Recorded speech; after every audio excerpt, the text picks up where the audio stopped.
حضرت عمر بن عبدالعزیز رضی اللہ تعالیٰ عنہ 99 ہجری میں آپ خلیفہ بنے۔ آپ سے پہلے سلیمان بن عبد الملک خلیفہ تھا۔ ایک مرتبہ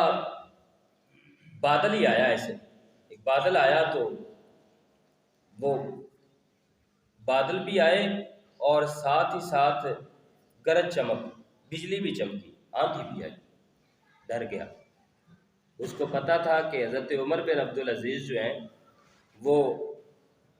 اللہ رب العزت کا خوف رکھنے والے ہیں اور اللہ کی بارگاہ میں رجوع کرنے والے بندے ہیں، اللہ کے نیک بندے ہیں۔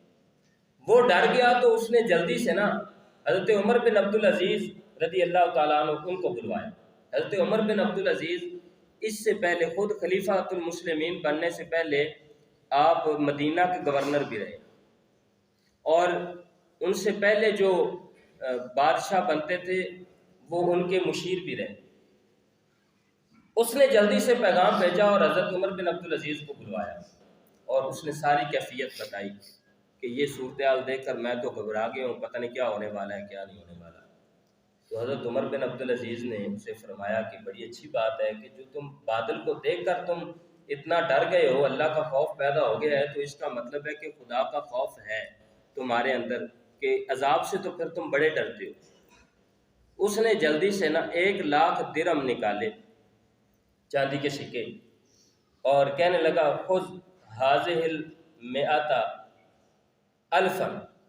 درہما وتصدق به الناس، کہنے لگا کہ یہ 1,00,000 درہم پکڑیں اور لوگوں کے اندر صدقہ کریں کہ صدقے کی وجہ سے بلائیں ٹل جاتی۔ حضور پاک صلی اللہ علیہ وسلم کا فرمان علی شان ہے کہ صدقے کی وجہ سے بلائیں ٹل جاتی۔ تو حضرت عمر بن عبدالعزیز فرمانے لگے ابا خیر ذالک یا امیر المومنین، اے بادشاہ سلامت مجھے یہ بتائیے کہ یہ صدقہ کرنا کیا ہمیں کوئی فائدہ بھی دے گا، اس میں کوئی ہمارے لیے بھلائی بھی ہے؟ اس نے کہا کیوں نہیں بھلائی ہمارے لیے، ایک اچھا کام ہم کر رہے ہیں تو نیکی کر کے ڈر بھی ہے، نیکی بھی کر رہے ہیں، اللہ کی بارگاہ میں توبہ بھی کریں گے تو اللہ کی بارگاہ میں امید بھی تو ہے کہ اللہ مہربانی فرمائے گا، تو ایسا کیوں نہیں ہوگا؟ تو اس وقت حضرت عمر بن عبدالعزیز نے جواب دیا، انہوں نے کہا کہ کیسے ہوگا بادشاہ، یہ کیسے ہوگا؟ آپ کے وزیروں اور مشیروں نے قوم کی حق تلفی کی ہوئی ہے، قوم کے حقوق کھا گئے، قوم کو لوٹ گئے، آپ کے وزیر اور مشیر قوم کو لوٹ گئے، اور آپ تک لم یصلوا الیک، اگرچہ آپ تک یہ بات نہیں پہنچی لیکن بادشاہ تیری بادشاہ میں یہ ہوا ہے، تو جواب دے تو ہے نا اللہ کی بات۔ جب تک لوگوں کے حقوق کھا گئے وزیر اور مشیر، جب تک لوگوں کے حقوق بادشاہ کھا گئے، حکمران کھا گئے، تب تک صدقہ دینا اور یہ نیکیاں کرنا کیسے قابل قبول ہے؟